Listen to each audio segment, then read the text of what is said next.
Life is all about cycles. More about cycles than people realize. Well, you wake up and here you are, the earth spun around and you're seeing the sun again, and so you're starting another day. I race to train, I don't train to race. The race is about causing me to train. The race is like the icing on the cake, but the cake is really the training. I love to train, and I just love to get out there and be alive and do stuff. I train 6 days a week, I have one rest day.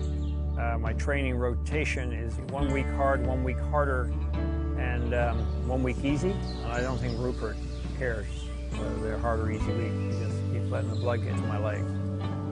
We've become pretty good training partners, and I'm really glad he's around.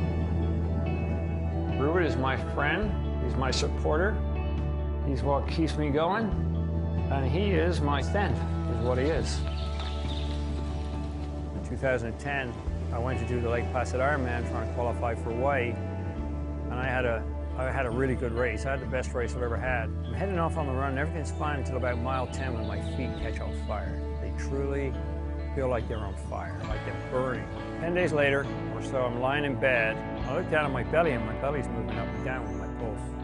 Went straight to the doctor next morning, asked for a script to go get an ultrasound. Go get the ultrasound. The guy tells me it's a 6.9 aortic aneurysm.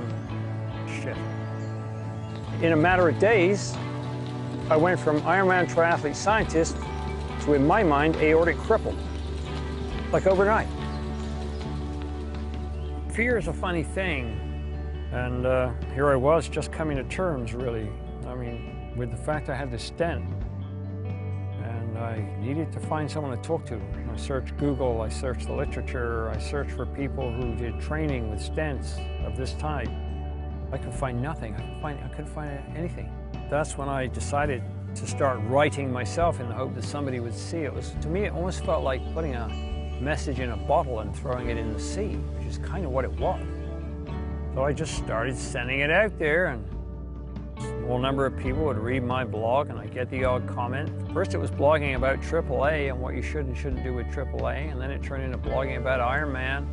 And then it started turning into blogging about philosophy and the meaning of life, but always coming back to how to train safely with a stent. I wrote it to help the Kevin Morgan of August 2010, thinking, well, somebody has to give people advice who are lost and confused and scared to death. I don't think you should become a prisoner of your aneurysm or your stent. You should work out what you can do and do that, and do whatever you can do to have a life, because every day is precious. My plan was to try and do Lake Placid 2011 with the stent, and you would be surprised how many people told me I was crazy to even think about it. But when I went over the tape, I wasn't tired. I mean, I took 16 hours to do something the previous day had taken me 13 and a half. I'm very pleased with the fact that I managed to show people that you can complete an Ironman with a AAA stent. And I would say my life has largely improved for the better.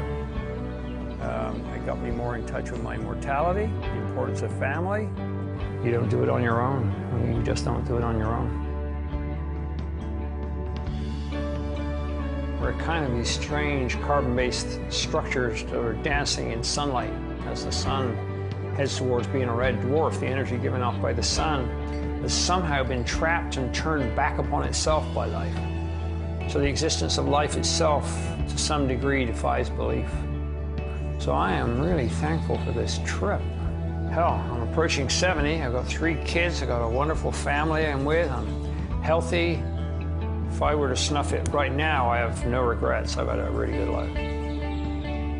I think I'm just one lucky son of a bitch.